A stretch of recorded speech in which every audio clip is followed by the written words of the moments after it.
साथियों नमस्कार। आज हमारे इस YouTube चैनल इंडिका न्यूज पर सुप्रीम कोर्ट के जाने माने अधिवक्ता अमरेश यादव जी हैं और आज हम उनसे बंगाल चुनाव पर बात करेंगे। अमरेश जी, न्यूज इंडिका पर आपका स्वागत है। धन्यवाद।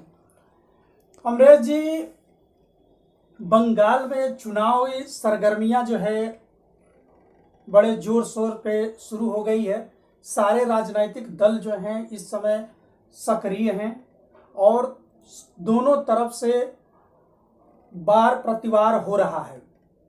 लेकिन इसी बीच जो है कुछ ऐसी घटनाएं घटी हैं, जैसे वहाँ के जो ऑफिसर हैं, आईपीएस ऑफिसर हैं, उनको जो है केंद्र सरकार डेपुटेशन पर मांग रही है। आप जो हैं इस चीज को किस तरह से देखते हैं? देखिए, अगर केंद्र सरकार डेपुटेशन पर किसी भी ऑफिसर को मांगती है तो उसको मांगने का राइट है, पहला चीज़। दूसरा चीज़, वो डेपुटेशन पर उसको उस ऑफिसर को दिया जाएगा कि नहीं दिया जाएगा, ये राज्य सरकार का विशेषाधिकार है। अगर किसी भी ऑफिसर को ज़बरदस्ती केंद्र सरकार उसको अपने पास वापस लेती है तो सिर्फ दो ही आधार पर वो ले सकती है। पहला आधार होगा कि वहाँ के राज्यपाल ने जो है अपनी तरफ से जो है उसको स्पेशली परमिशन दे दिया हो, या फिर दूसरा जो है वहाँ की राज्य सरकार जो वहाँ पर एस्टाब्लिश सरकार है वो दे दे। अब देखिए, जो बंगाल के विषय में जो समस्या है वो समस्या थोड़े राजनीतिक है, क्योंकि राजनीति में यह दिखाने की कोशिश होती है कि जो राज्य सरकार है वो सही तरीके से परफॉर्म नहीं कर रही है। यह हर विपक्षी दल जो है करता है। तो वर्तमान में जो केंद्र सरकार में जो राजनीतिक दल आरूढ़ है वो वहाँ पर बंगाल में जो है विपक्ष में है, तो वह इस बात को बताने की कोशिश करता है कि वो राज्य सरकार जो है मनमानी कर रही है और उन अधिकारियों के माध्यम से मनमानी कर रही है। तो इसलिए उन अधिकारियों को जो सही परफॉर्म नहीं कर रहे हैं, ये केंद्र सरकार की नज़र में उनको डेपुटेशन पे मांग रही है। तो इसमें कुछ नई बात नहीं है। लेकिन क्या आपको ये नहीं लगता कि जो केंद्र सरकार है, राज्य सरकार पर अपना दबाव बनाने के लिए या राज्य सरकार के अधिकारों में हस्तक्षेप करते हुए वहाँ के अधिकारियों को अपने पास बुला रही है और अपने विचारधारा के या अपने समर्थक लोगों को वहाँ पर भेजने के लिए प्रयासरत है? देखिए, क्या है कि अधिकारियों पर तो ये आरोप लगते रहते हैं कि वो किसी विचारधारा से प्रभावित है, किसी राजनीतिक दल से प्रभावित है। वास्तव में अगर आप संवैधानिक रूप से देखिए और संवैधानिक सिद्धांतों के अनुसार देखिए तो जो कार्यपालिका में जो लोग होते हैं वो निरपेक्ष लोग होते हैं, उनका किसी भी राजनीतिक दल से कोई लेना देना नहीं होता है। जो कानून होता है उस कानून को लागू करना उनका दायित्व होता है। ये तो राजनीतिक पार्टियां अपने फायदे के लिए किसी के ऊपर, किसी भी अधिकारी के ऊपर आरोप लगाती हैं। तो अगर मान लीजिए केंद्र सरकार की तरफ से कोई आरोप लगाया जा रहा है, यानी कि भाजपा की तरफ से कोई आरोप लगाया जा रहा है, तो अपने फायदे के लिए लगाया जा रहा है। अगर राज्य सरकार यानी तृणमूल कांग्रेस अगर कोई आरोप लगा रही है तो अपने फायदे के लिए लगा रही है। तो ये कोई जो आरोप है ये बिल्कुल जो है राजनीतिक आरोप है, उसका कुछ सच्चाई से कोई लेना देना नहीं होता है उस पर। मैं राज्यपाल की भूमिका के बारे में आपसे जानना चाहता हूँ।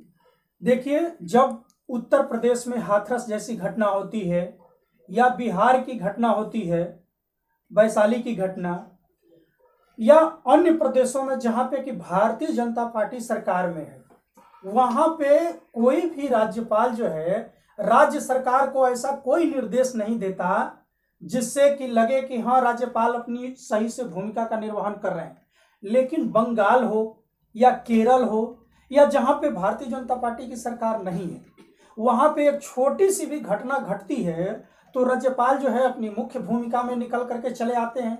इस विषय को आप कैसे देखते हैं? देखिए, राज्यपाल की जो नियुक्तियां होती हैं हमारे संविधान में तो ये तो बताया गया है कि जो राज्यपाल की जो भूमिका होगी वो संविधान के दायरे में होगी, वो निरपेक्ष होगा, उसका किसी भी राजनीतिक दलों से कोई लेना देना नहीं होगा। लेकिन वास्तव में व्यवहार में अगर आप देखेंगे तो वह किसी राजनीतिक पार्टी से वो बिलोंग करता है, उसकी विचारधारा को बिलोंग करता है, और राज्यपाल भी उसी को बनाया जाता है केंद्र सरकार के द्वारा जो उसके अनुसार काम कर सके। तो अक्सर ये मतलब ये पूर्ववर्ती सरकारों, यानी अगर कांग्रेस की सरकारें जब रही हैं केंद्र में, तो उस समय भी राज्यपालों की ऐसी ही भूमिका थी। आज केंद्र में जो भाजपा की सरकार है तो भी राज्यपालों की वही भूमिका है। तो राज्यपालों की भूमिका जो है, अगर आप जहाँ पे देखते हैं कि वो मुखर होकर के कोई बात कह रहे हैं, तो कोई भी बात मुखर होकर के कहना जो है गलत नहीं है। अगर कहीं नहीं कह रहे हैं वहाँ पर आप कह सकते हैं कि वहाँ पर कुछ गलत हो रहा है, वहाँ पर भी जो है राज्यपाल को इस तरह से मुखर होकर के राज्य सरकारों के किसी भी कृत्य के, किसी भी घटना के विषय में वो टिप्पणी करे। अभी हाल ही में जो है, जो बंगाल के राज्यपाल थे, उस राज्यपाल ने जो है मीडिया में आकर के जो है बाकायदे 1 घंटे का इंटरव्यू दिया। उस इंटरव्यू में जो है उन्होंने राज्य सरकार की आलोचना की। तो अगर इस तरह से आलोचनाएं जो है सरकारों की राज्यपाल करना चाहता है किसी भी प्रदेश में, तो कर सकता है, उसमें कोई दिक्कत नहीं है। इससे होता क्या है कि राज्य सरकार अच्छा काम करेगी। तो दूसरी बात हमारी ये है कि देखिए, राज्यपाल की बात आप कहें कि राज्यपाल आलोचना कर सकता है। मेरा प्रश्न ये था कि जहां पे उनकी सरकार है वहां पे तो आलोचना आप करते हैं, जहां पे दूसरों की सरकार है वहां आप आलोचना करते हैं, लेकिन जहां पे सत्ताधारी जो केंद्र में सरकार है उसकी आलोचना का जब समय आता है तो आप आलोचना नहीं करते। तो इससे आपकी निष्पक्षता पर सवाल उठता है और उठना लाजमी भी है। जी बिल्कुल, यह इस बात से इनकार नहीं किया जा सकता कि अगर किसी भी जगह पर जो है, अगर राजनीतिक रूप से अगर राज्यपाल चुप है तो वहाँ पर सवाल उठता है कि एक जगह आप बोलते हैं और दूसरी जगह नहीं बोलते हैं, जबकि बोलना चाहिए। लेकिन बोलना गलत नहीं है, ये मैं कहना चाहता हूँ। अगर वो नहीं बोलता है तो सवाल उठ सकता है कि भाई आप क्यों नहीं बोलते हैं। मेरा दूसरा प्रश्न है आपसे कि बंगाल में जो सत्तारूढ़ तृणमूल कांग्रेस है उस पर बार बार आरोप भारतीय जनता पार्टी लगा रही है कि वह उनके कार्यकर्ताओं की राजनीतिक हत्या करा रही है। तो ये बताइए कि यह आरोप कहां तक आपके नजर में सही लग रहा है? क्या यह जो विपक्ष है राजनैतिक द्वेष से इस आरोप को लगा रहा है कि वास्तव में ऐसी घटनाएं घट रही है? और यदि वास्तव में ऐसी घटनाएं हो रही हैं तो ममता बनर्जी को इस घटनाओं से कैसे निपटना चाहिए? देखिए, मैं आपके समक्ष एक सवाल उठा रहा हूं कि सिर्फ कार्यकर्ताओं की ही हत्या क्यों हो रही है, नेताओं की क्यों नहीं हो रही है? अगर हत्या ही अगर होनी है, अगर हत्या होनी मतलब ज़रूरी है तो वहाँ के बड़े नेताओं की हत्या होनी चाहिए। देखिए, वहाँ पर कोई भी जो है मतलब देखिए, जो भी हत्याएं होती हैं वास्तव में स्थानीय स्तर पर हत्याएं होती हैं, छोटे मोटे उनके अपने झगड़े होते हैं, उनके बीच में उनकी हत्या हो जाती है। आज के टाइम में लगभग हर आदमी जो है थोड़ा जो समाज में सक्रिय होता है किसी न किसी पार्टी का सदस्य होता है। तो उसमें जब भाजपा की तरफ से ये आरोप लगाया जाता है कि उसके कार्यकर्ताओं की हत्या हो रही है, तो आप एक लिस्ट उठाइए कि अब तक जितनी हत्याएं हुई हैं वो किन किन पार्टियों से लोग उसको बिलोंग करते रहे हैं। तो अब देखिए, ये आरोप है किसी भी सरकार, राज्य सरकार पर, ये बड़ा ही मतलब एक छोटा सा आरोप है जिसको बड़ी आसानी से आरोप लगाया जा सकता है कि हमारे कार्यकर्ताओं की हत्या हो रही है।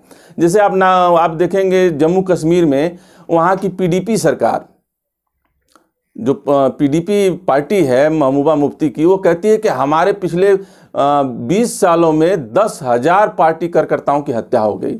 और वो हत्या जो है या तो सुरक्षा बलों के द्वारा की गई है या फिर आतंकवादियों के द्वारा की गई है। तो किसी भी आम नागरिक की हत्या हो जाए और उसको कह दिया जाए कि वो हमारी पार्टी का समर्थक था, वो हमारा कार्यकर्ता था, तो ये तो बड़ा आसान काम है। तो मैं ये समझता हूँ कि ये सिर्फ आरोप है। कोई भी पार्टी जो है इस तरह की हत्याएं नहीं करती है। आज के मतलब आदर्शवादी लोकतंत्र में कुछ एक घटनाएं घटती हैं तो उसकी निंदा की जानी चाहिए।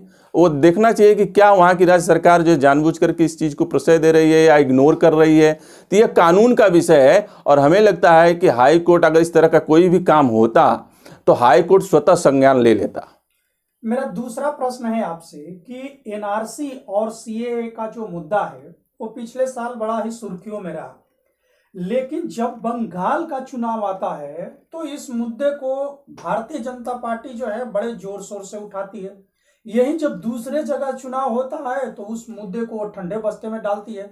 तो आखिर जब बंगाल में ही इस मुद्दे को क्यों इतना हाइप करके यह पार्टी इस मुद्दे को उठाती है, इस पे आपका क्या विचार है? देखिए, बंगाल जो है, बंगाल की जो सिचुएशन है आज के टाइम में बड़ा यूनिक है। आज के टाइम में ज़्यादातर जो बांग्लादेशी हैं और बांग्ला भाषी हैं, देखिए दो तरह के लोग, बांग्लादेशी और बांग्ला भाषी, तो उनको बड़े आसानी से आप आइडेंटिफाई कर सकते हैं वहाँ पर कि ये घुसपैठी हैं। किसी भी बांग्ला भाषी को बांग्लादेशी बोल सकते हैं, किसी भी बांग्लादेशी को आप जो है बंगाली बोल सकते हैं, किसी भी बंगाली को आप भारत का नागरिक बोल सकते हैं।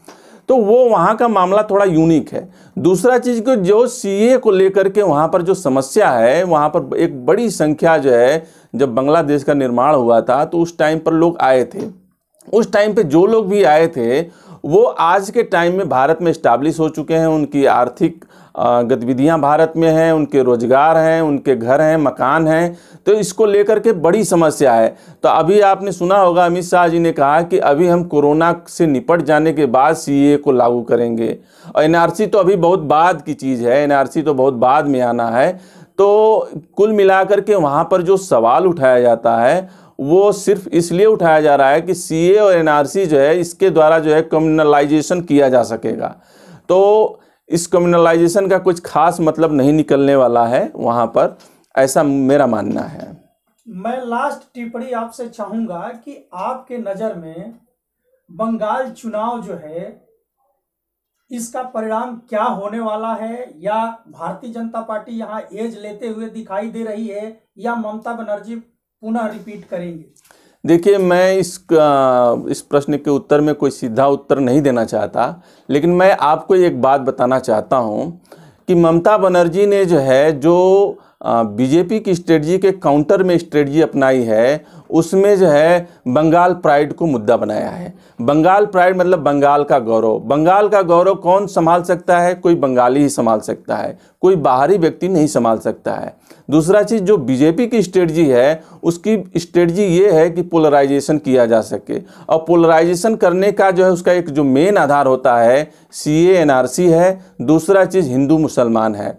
तो अगर हिंदू मुसलमान का अगर कोई पोलराइजेशन किया जा रहा है तो आपको ये लगता है कि बीजेपी को फ़ायदा होगा, लेकिन हमें लगता है कि बीजेपी को नुकसान हो सकता है। अभी तक जो हमारी एनालिसिस है और हमारा जो ऑब्जर्वेशन है कि बीजेपी वहाँ पर हिंदू मुसलमान के चक्कर से बचना चाहती है, वो उस तरह से हवा नहीं दे रही है जिस तरह से वो अन्य राज्यों में हवा देती है।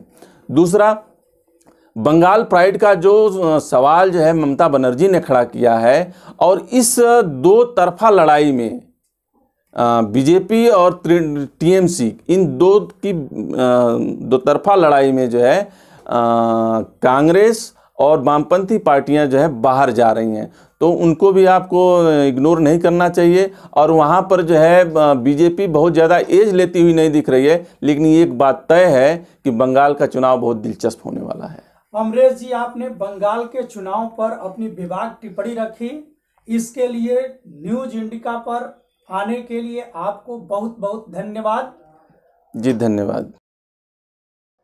आपको हमारे इस चैनल की न्यूज़ पसंद आई हो तो चैनल को सब्सक्राइब, लाइक, शेयर, कमेंट करना ना भूलें, और हाँ, बेल आइकन ज़रूर प्रेस करें जिससे कि नई वीडियो की नोटिफिकेशन आप तक सही समय तक पहुंच जाए।